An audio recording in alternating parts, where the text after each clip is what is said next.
جامع ازہر میں اور دارالعلوم دیوبند میں یہ فرق ہے کہ جامع ازہر میں علوم کے ساتھ دنیا کے حرفے اور فنون پڑھائے جاتے تھے، تو آج علمی شعبہ مسکین و یتیم ہے وہاں، اور پورے جامع ازہر پر دیگر شعبوں کا قبضہ ہو گیا، یہاں تک کہ اس میں مرزائی، اس میں رافضی، اس میں غیر مسلم بلکہ یہودی اور عیسائی استاد لگ سکتے ہیں۔ لیکن ہمارے اکابر نے تنگی اور افلاس کو سہ لیا، مگر انہوں نے اس بات کو برداشت نہیں کیا کہ ہم دین میں کوئی دنیا کا پیوند لگائے۔ الحمدللہ دارالعلوم دیوبند پر 120 سال گزرنے کے باوجود آج بھی اس کی برکات پوری دنیا میں ایک جیسی۔ اب کچھ لوگ کروٹ بدل رہے ہیں، ان کی کروٹیں جل جائے گی۔ مال کے وسائل ہونا چاہیے نہیں، دنیا کے ہر چیز کے ساتھ جمع ہے، لیکن علم کے ساتھ جمع نہیں ہو سکتی۔ ظاہر بات ہے کہ ایک استاذ الحدیث جب اس کی فیکٹری چلے گی تو وہ شام کو وہاں جا کے کھڑا ہوگا، ایک عالم کی جب دکانیں چلے گی تو وہ مغرب سے لے کے رات تک یا صبح وہاں بیٹھے گا نا۔ جب یہ دکان نہیں تھی تو اس وقت مطالعہ کر رہا تھا۔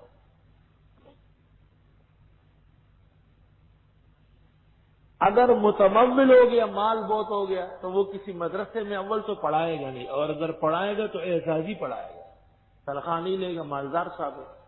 تو تنخواہ نہ لینے والا مدرس وقت کا پابند نہیں ہوتا، تو جب یہ پابندی نہیں کرتا، اس کے انتظار میں جو 60 طلباء بیٹھے ہیں ان کا کون ذمہ دار ہے؟ اس لیے شیخ الحدیث مولانا زکریا رحمت اللہ علیہ نے آپ بیتی میں لکھا ہے کہ میرا مشورہ یہ ہے کہ اعزازی مدرس بالکل نہ رکھا جائے، مدرس تو موظف ہوگا تاکہ اوقات کا پابند رہے۔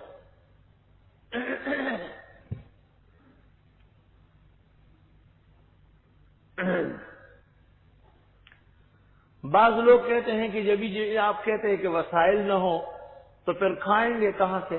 تو انبیاء علیہ السلام کہاں سے کھاتے تھے؟ اور آج تک جن اکابر اور بزرگوں نے ہمیں کامل دین پہنچایا ہے وہ کہاں سے کھاتے تھے؟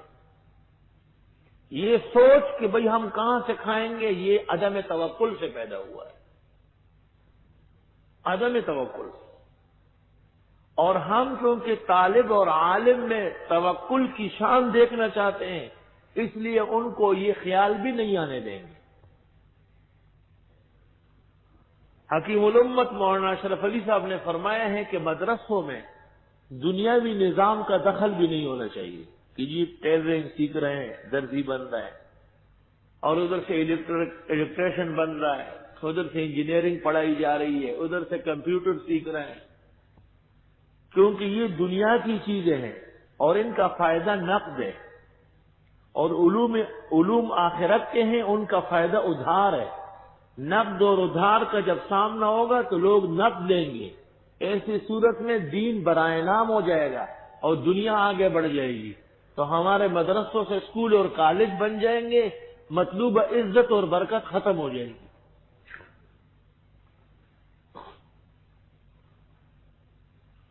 جامع ازہر میں اور دارالعلوم دیوبند میں یہ فرق ہے کہ جامع ازہر میں علوم کے ساتھ دنیا کے حرفے اور فنون پڑھائے جاتے تھے، تو آج علمی شعبہ مسکین و یتیم ہے وہاں، اور پورے جامع ازہر پر دیگر شعبوں کا قبضہ ہو گیا، یہاں تک کہ اس میں مرزائی، اس میں رافضی، اس میں غیر مسلم بلکہ یہودی اور عیسائی استاد لگ سکتے ہیں۔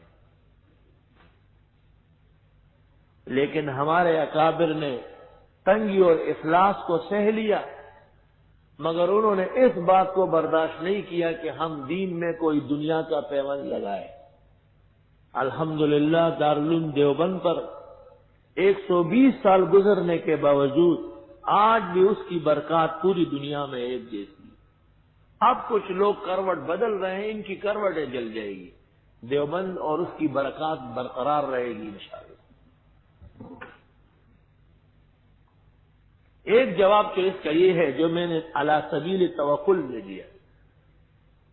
دوسرا جواب یہ ہے کہ اللہ کا وعدہ ہے کہ رزاق میں ہوں، اور علماء اور طلباء نے اللہ کے اس وعدے پر اعتماد کر کے اپنے آپ کو علم کے لیے سپرد کیا ہے، تو اللہ اپنے خزانوں سے ان کو نصیب فرمائے گا۔ چنانچہ دنیا نے دیکھ لیا کہ علماء اور طلباء کے ہاں کوئی احتیاج نہیں رہتا، ان کے سائے میں ہزاروں آدمی کھاتے پیتے ہیں، اعلیٰ ترین پہنتے ہیں، خوب شاندار بہترین جگہوں میں بیٹھتے ہیں، ہر موسم اور ہر وقت کے مطابق لباس اور غذا اور دوا حق سبحانہ و تعالی باہم پہنچاتے ہیں۔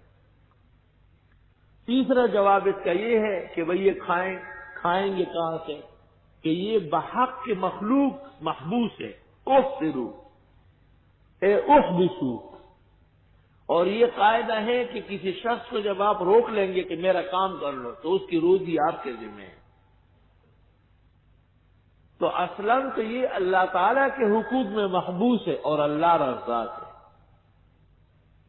اور اسباب کے درجے میں مخلوق کا فائدہ یہ کر رہا ہے، ان کے دین کے رہنما و ترجمان ہیں، لہذا مخلوق کا فرض ہے کہ علماء و طلباء کی مالی خدمت کرے اور ان کو کسی چیز کا محتاج نہ ہونے دے۔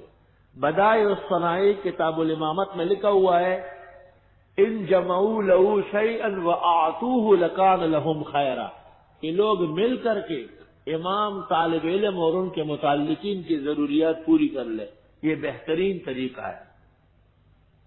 خود بخاری اور ترمذی کی حدیث سے اس کا ثبوت موجود ہے۔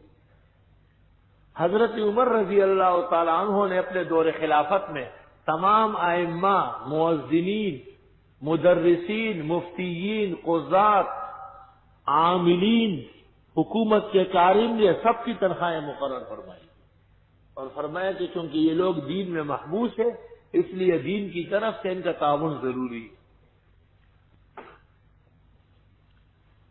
بعض سیٹ جو ہے جو مدرسوں کا تعاون کرتے ہیں وہ اس عذاب میں مبتلا ہے اور وہ محتممین کو مشورے دیتے ہیں کہ آپ یہ کام دنیا کا شروع کر لیں۔ میں حیران ہوں ان سیٹوں کی حماقت پر، خدا نے ان کو دنیا دی ہے اور عقل نہیں دی ہے۔ اگر ہم کو دنیا شامل کرنا ہے تو حکومت تو ہماری تمام ضروریات پوری کرنا چاہتی ہے، اور ہمارے بزرگ اور ہمارے قائدین کہتے ہیں کہ بس معاف کر دو، آپ کے تعاون کی کوئی ضرورت نہیں۔ تو جب ہم حکومت کا منصوبہ نہیں مان رہے تو کسی سیٹ کے کہنے سے ہم اپنا سلیبس کیسے بدل سکتے ہیں؟ حاشا وکلا، ناممکن ہے۔ السلام علیکم۔ جی دوستو، آپ نے دیکھا اور سنا شیخ مفتی ظہر ولی خان رحمۃ اللہ علیہ کو کہ شیخ مفتی ظہر ولی خان رحمۃ اللہ علیہ کیا بیان فرما رہے تھے۔